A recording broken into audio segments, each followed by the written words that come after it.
कामयाब जभी होंगे जब हम अपने नबी की सीरत पर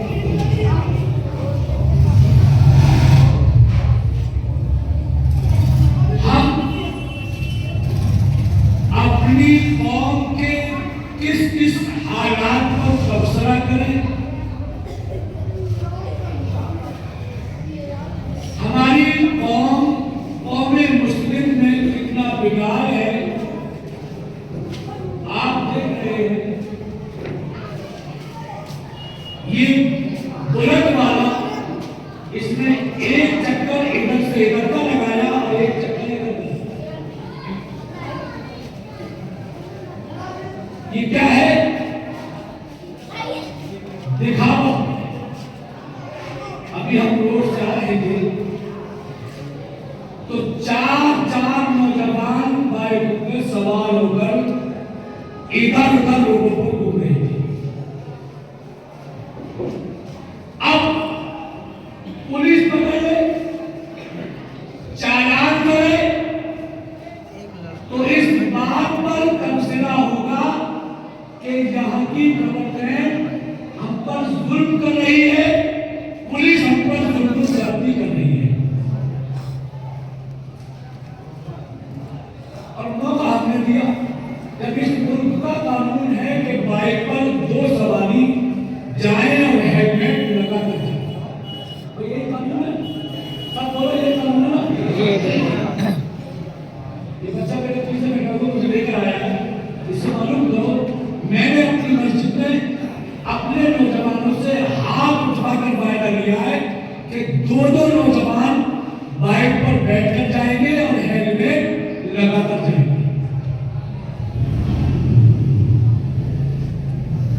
पूरी रात इसी में गुजर जाएगी। 8 दिन पहले से कपड़े सिलवाने शुरू कर दिए, टोपियां कीमती खरीद ली। सबको नहीं कहता लेकिन 60% नौजवानों को मैं गारंटी से कह सकता हूं पूरी रात में एक रकत नमाज नफिल नहीं पढ़ेंगे। पूरी रात इधर से उधर बाइक घुमाते रहेंगे। सही कह रहे हैं। मैं भी बाइक पे बैठा था, घूम रहा था। और एक बात की मुझे खुशी हुई जब उलमा ने आइमा मसाजिद ने जुमे में बयान किया तो लोगों ने आतिशबाजी छोड़नी बंद कर दी। आज कहीं से हमारी आतिशबाजी की कम हो गई। अब से कई साल पहले इसी रोड पर एक जलसा हुआ था, उस जलसे में मैं तकरीर करने के लिए आया था और तकरीर करके जब मैं गली से बाहर निकला, बाइक पर पीछे बैठा हुआ था हमारे ही मुस्लिम नौजवान ने इतना तगड़ा बम हमारी गाड़ी की तरफ को फेंका, अगर 1 मिनट की वेट हो जाए तो न जाने हमें कितना नुकसान हो। तो मैं इसी कॉलोनी की बात कर रहा हूँ। बस 1 मिनट का फर्क हुआ, हमारी गाड़ी आगे बढ़ी और मेरे पीछे ही पहुंचा। अरे भाई चल जाते तकलीफ कौन पहुंचा रहा है? कौन पहुंचा रहा? मुसलमान। ये जो हुलूल कर रहा है कौन है? ये मुसलमान नहीं होगा, घनश्याम नहीं होगा, ये तुम्हारा ही बच्चा मुसलमान होगा। और शिकायत करते करते समाज में कि आज हमें इमारत की निगाह से देखा जा रहा है, आज हमें जलीलो फार किया जा रहा है। अरे सुन मुसलमान, तू अपने नबी की सीरत पर अमल करना शुरू कर दे, तू नमाज़ों की पाबंदी करना शुरू कर दे, अपने नबी की सीरत पर अमल करना शुरू कर दे। ज़माने के बादशाह तेरे कदमों में झुकते हुए नजर आए।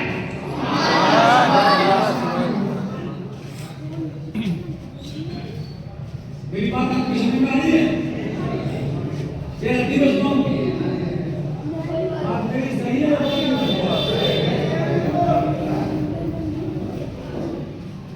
ये आवाज़ी करने में सबसे आगे है मुसलमान का दबाव।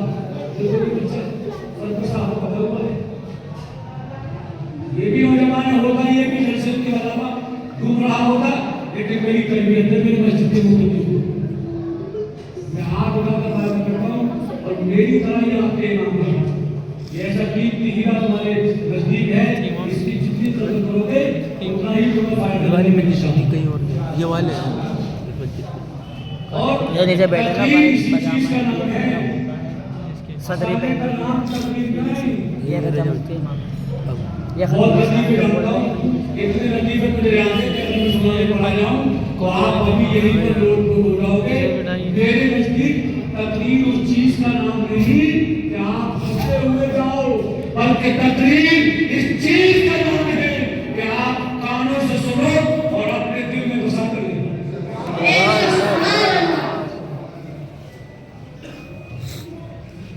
मुसलमान पेट्रोल तुम अपना फूक रहे हो। अरे इस रात को रोडों पर घूमने से बेहतर ये था कि तू अपने मोहल्ले की मस्जिद में ईशा की नमाज पढ़ के सो जाना, सुबह को उठ करके फजर की नमाज पढ़ लेगा, तेरा पूरी रात का सोना इबादत करेगा। ये मैं ऐसे ही हमारी पैर नहीं कर रहा हूँ, बल्कि आका की हदीस है। आका बताते हैं कि जब कोई मेरा उम्मती फजर की नमाज पढ़ के अपने कारोबार पर लग जाए, ज़ोहर की नमाज पढ़ लेता है, उस दरमियान का हिस्सा उसका इबादत में नहीं होगा। ज़ोहर की नमाज पढ़ के असर की नमाज पढ़ ले, चाहे उसमें खाना खाए, पानी पिए, कारोबार करे, आका फरमाते हैं ज़ोहर की पढ़ के कारोबार पर लग जाए, असर की नमाज पढ़ ले, उस दरमियान का हिस्सा उसका इबादत में नहीं दिया जाएगा। असर की नमाज पढ़ के कारोबार पर लग जाए, चाय पिए, खाना खाए और मगरिब की नमाज पढ़ ले, आका फरमाते हैं इस दरमियान का हिस्सा उसका इबादत में नहीं दिया जाएगा। और मगरिब की नमाज पढ़ के खाना खाए या कारोबार करे, ईशा की नमाज पढ़ ले, आका फरमाते हैं इस दरमियान का हिस्सा उसका इबादत में नहीं दिया जाएगा। आका फरमाते हैं मेरा उम्मती ईशा की नमाज पढ़ के अगर सो जाए, सुबह को उठकर फजर की नमाज पढ़ ले, पूरी रात का सोना उसका इबादत में नहीं दिया जाएगा।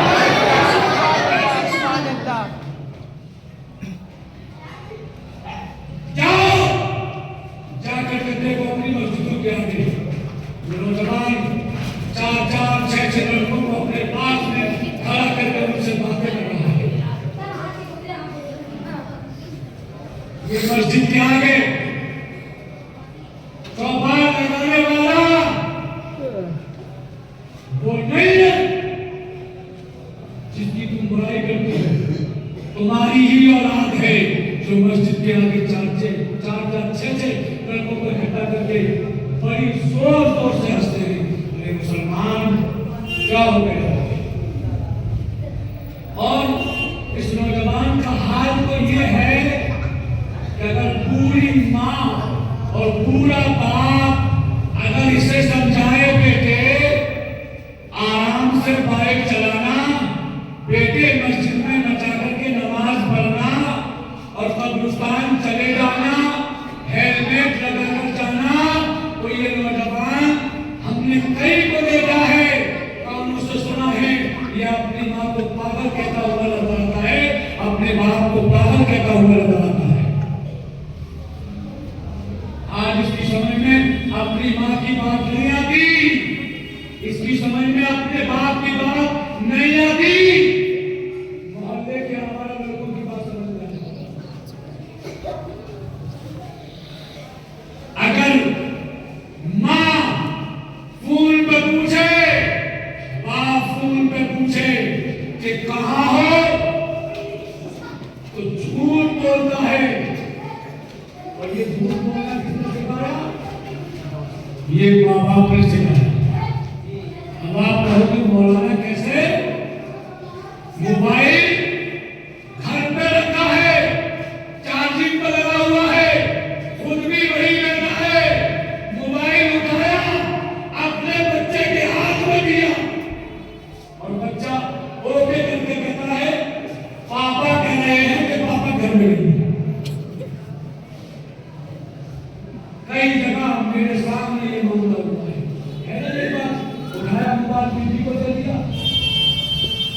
उठाया मोबाइल, मोबाइल बेटी को दे दिया, बेटी को दे दिया। कह दो अब तो घर में नहीं है।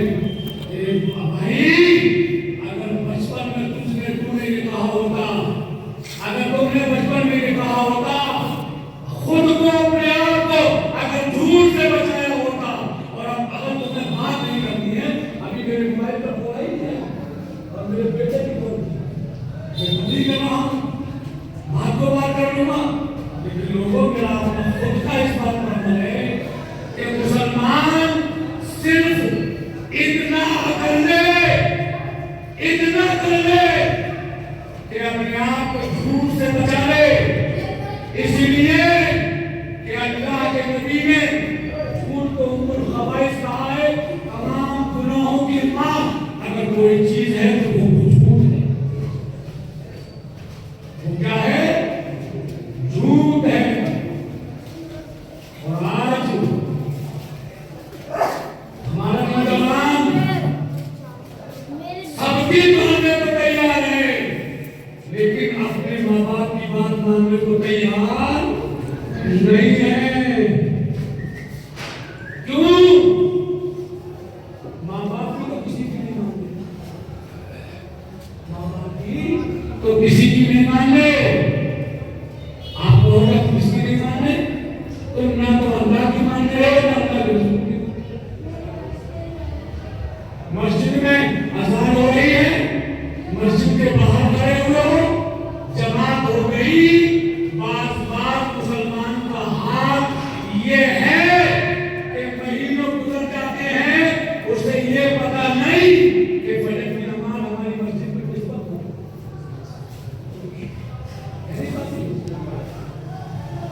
और सुनो, मेरी तकरीर तबैयार को बेचैन करती है, मेरी तकरीर तबैयार को बेचैन करती है, और मैं वही कहता हूँ जो मेरे दिल में होती है।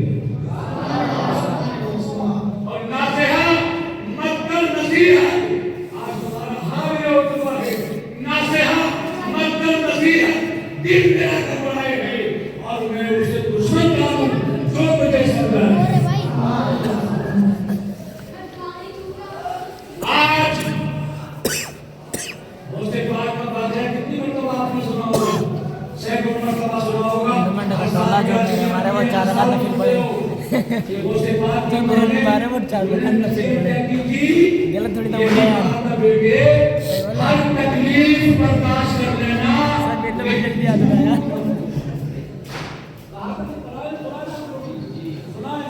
इमाम साहब के जरिए सुना होगा, लेकिन कितना उसको हम अमल करते हैं। अजी मियां, ये ऐसा झूठ का पिटारा भी चुका है, सबके लिए नहीं, कुछ लोगों के लिए, सबको नहीं करूंगा। और आज के वक्त में हमें न अपनी बीवी से प्यार है, न बेटी से प्यार है, न बेटे से प्यार है। अगर प्यार है तो इससे प्यार है। सही बात है सर। अगर रात को 12 बजे 12:30 बजे रिचार्ज खत्म हो जाए तो बेचैन हो जाता है। कभी बीवी को उठाएगा, कभी बेटे को उठाएगा, कभी बेटे को उठाएगा, तो मेरे मोबाइल को रिचार्ज कर देना। और सुनो, अगर रात को तुम 3 बजे सोकर के 10 बजे उठोगे तो अपने बच्चों से फजर में उठने की उम्मीद मत करना।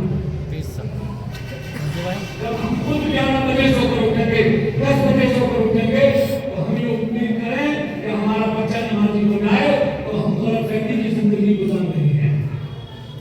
और मैं ये बात बार-बार कहता हूँ कि जब बाप नमाजी होगा, सुनो कान खोलकर, जब बाप नमाजी होगा तो बेटा नमाजी होगा, जब मां नमाजी होगी तो बेटी नमाजी होगी, और जब बेटी नमाजी होगी, जब बेटा नमाजी होगा, तो अपने माँ बाप को गालियां बकता हुआ नजर नहीं आएगा, बल्कि अपने माँ बाप के कदमों को छूता हुआ नजर आएगा। किस किस हालात पर तबसरा किया जाए, तुम्हारा हाल ये हो चुका है, ये हाल हो चुका है। इस कान से सुनते हो इस कान से निकाल देते हो और जुमे में अंदाजे बया सुनने आते हो, जलसों में मजा लेने के लिए आते हो, जलसे में खाने के लिए आते हो, मजे लेने के लिए। ये जलसे मजे लेने के लिए नहीं है, बल्कि ये नसीहत करने के लिए है और इन बातों को सुनकर उन पर अमल करने की जरूरत है। इन जलसों की करने का मकसद ये है, अगर कोई बेनमाजी आया और जलसे से वापस गया तो वो नमाजी हो गया, तुम्हारा जलसा बच गया। अगर कोई आपको गाली बकने वाला इस जलसे में आया और यहाँ से वापस गया और जाकर से अपने माँ बाप से माफी मांग ली और अपने माँ बाप से माफी मांगी, तुम्हारा जलसा कामयाब हो गया। कई महीने गुजर जाते हैं, उसी घर में बेटा रहता है, उसी घर में बहू रहती है, न माँ से बोलता है न बाप से, ना माँ से बोलता है न बाप से बोलता है, सामने से निकल जाता है, माँ से कलाम करने को तैयार नहीं, बाप से कलाम करने को तैयार नहीं। सुनो मुसलमानों, इसमें भी हमारा कसूर है। आप कहेंगे क्या है? मैं आपको बताऊं, मेरा पोता है तकरीबन 3 साल का। एक रोज जब मैं घर से निकला तो उसकी माँ ने कहा, बेटे राजा जा रहे हैं, इनको टाटा कर दो। क्या कहा? टाटा कर दो। तो मैंने पलट कर कहा, नहीं बेटी, ये बात गलत है। अगर ये बोलना सीखे तो इसे टाटा करना मत सिखाना, अगर सिखाना तो इसको ये सिखाना, अस्सलाम वालेकुम, अल्लाह हाफिज। सुनो, हम तो दुनिया से चले जाएंगे, जब इसे टाटा बाय बाय सिखाओगी तो बड़े होकर के गवाही मिलेगी, टाटा बाय बाय करना होगा। अपने बच्चों को सिखाओ, अगर वो बोलना सीखे तो उन्हें बिस्मिल्लाह पढ़ना सिखाओ, कलमा सिखाओ। हमारे 20-20, 25-25 साल के नौजवान, 30-30 साल के नौजवान और 50-50 साल के बूढ़े हमारे मुसलमानों में ऐसे हैं जिन्हें सही तरीके से कलमा तैयबा पढ़ना नहीं आता, जिन्हें सलाम करना नहीं आता। हमारे नबी की हदीस पर तौबा करते हैं, लेकिन हमने सलाम का तरीका बदल दिया। सलाम का तरीका बदल दिया। सलाम है अस्सलाम वालेकुम, क्या कहते हैं? अस्सलाम वालेकुम, सलाम वालेकुम, सलाम वालेकुम। अरे तू उसे बददुआ कर रहा है। अरे मुसलमान की शान ये है कि जब एक मुसलमान कहता है अस्सलाम वालेकुम तो दूसरा मुसलमान जवाब में कहता है वालेकुम अस्सलाम। तुमने कहा अस्सलाम वालेकुम, अल्लाह आपको सलामत रखे, और तुमने जवाब में वालेकुम अस्सलाम, अल्लाह आपको सलामत। जब एक मुसलमान दूसरे मुसलमान की सलामती के लिए जब दुआ करेगा तो मेरा यकीन है इंशाअल्लाह मुसलमान पर सवाल नहीं आ सकता, मुसलमान पर परेशानी नहीं आ सकती। मुसलमानों, तुम्हें तो किसी भी से घबराने की जरूरत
ये जिम्मेदारी है तुम्हारी।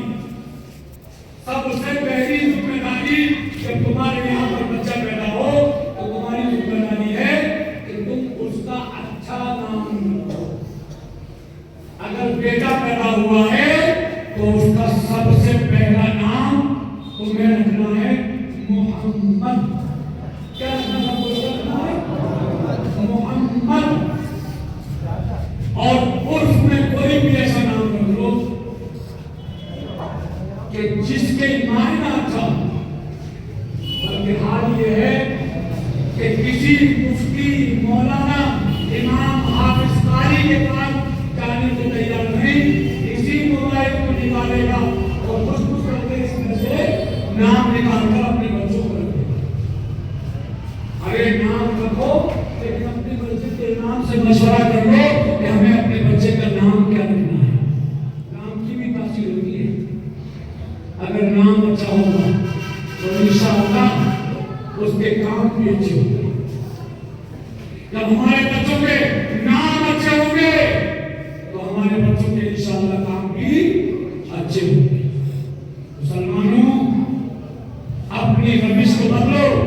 तरीके मुस्तफा को छोड़ना है वजह बर्बादी। तरीके मुस्तफा को छोड़ना है वजह बर्बादी। इसी से कौन दुनिया में हुई बेइज्जती अपनी और कह दो हमें तो करनी है शहंशाहे बदहा की रज़ातुनी, हमें तो करनी है शहंशाहे बदहा की रज़ातुनी। वो अपने हो गए तो रब के परवरदिगार, वो अपने हो गए तो रब के परवरदिगार अपनी। मुसलमानों, अपनी रविश को बदलो, अपने तरीके को बदलो। जब हम नमाजी होंगे तो हमारा बेटा नमाजी होगा। जब हम नमाजी होंगे तो हमारी बेटी नमाजी होगी। और जब हमारे घरों में जब नमाजों का माहौल होगा तो हमारे घर में जब नमाजी बहू आएगी तो नमाजों का माहौल देख करके वो नमाजी बनेगा। और सासों का हाल तो ये है, मौलाना अफलान साहब आप सुनते रहते हैं, सासों का हाल ये है कि बहू तहज्जुद गुजार चाहिए और खुद जुमे की नमाज नहीं पढ़ती। अगर 10 दिन शादी हो जाए तो 11वें दिन बाहर जाएगी और उस पड़ोसन के यहाँ बैठकर उसका पान खाएगी और सबसे ज्यादा अगर बुराई खाएगी तो वो भी। हमारी बहू की जब से आई है कुरान तो उसने बोल के नहीं देखा, कुरान तो पढ़ती नहीं है। और उससे पूछेगा तुमने कुरान पढ़ा है? हाँ अल्हम्दुलिल्लाह। तुम कब पढ़ती हो? हाँ पढ़ती हूँ, जुमे के दिन पढ़ लेती हूँ। और जुमे के दिन भी इस अंदाज से कुरान पढ़ती है कि जब तक 10-20 औरतों को मोहल्ले की न बना देगी, जब तक इससे सुकून नहीं आएगा। आप कहाँ से आ रही हो? नमाज पढ़ के आ रही हो, कुरान भी पढ़ता मैंने। सुनो, सास अगर नमाजी होगी तो बहू अगर बेनमाजी आएगी तो वो तुम्हारे घर में आकर बेनमाजी बन जाएगी। अगर ससुर नमाजी होगा, अगर वो बेटा बहू नमाजी चाहिए, चाहे बेटा नमाज पढ़े ना, अगर बेटा नमाजी होगा, खुद हम नमाजी होंगे तो हमारे यकीन है इंशाअल्लाह हमारे घर में अगर कोई बेनमाजी आएगा या बेनमाजी आएगी तो हमारे घर के माहौल में इंशाअल्लाह वो भी नमाजी बनकर आएगा। ये सभी बरात चौराहों पर आवाज ही करने वाली बात नहीं है। ये सभी बरात मस्जिद में या घर में मुसल्ले पे सर रखकर नमाज पढ़कर खुदा की बारगाह में हाथ उठाकर दुआ करने वाली लोग थे। अगर जाना है तो बाइक पर बैठकर कब्रिस्तान जाओ और वहां जाकर के जितना कुरान तुम्हें आता है उतना कुरान जाकर के कब्रिस्तान में पढ़ो। और कोई एतराज करे तो उससे कह देना हम किसी भी नहीं मानेंगे। कब्रिस्तान जाना ये नबी की सुन्नत है और सहाबा की सुन्नत है। सहाबा की सुन्नत है। कब्रिस्तान जाओ और अपने लड़कों को ये समझाओ कि ये रात आवाज़ वाली बात नहीं, मोटरसाइकिलों से घूमने से बेहतर है कि तुम अपने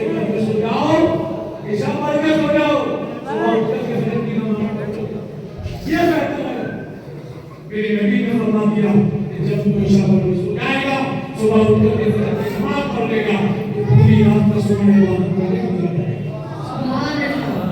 अभी हमारे कहना को कबूल फरमाए, हम तमाम को तमाम बातों पर अमल करने की तौफीक अता फरमाए। आमीन सुम्मा आमीन। वमा अलैना इल्ला अल बलाग। अस्तगफिरुल्लाह रब्बी मिन कुल्ली ज़ंबिन व अतूबु इलैह।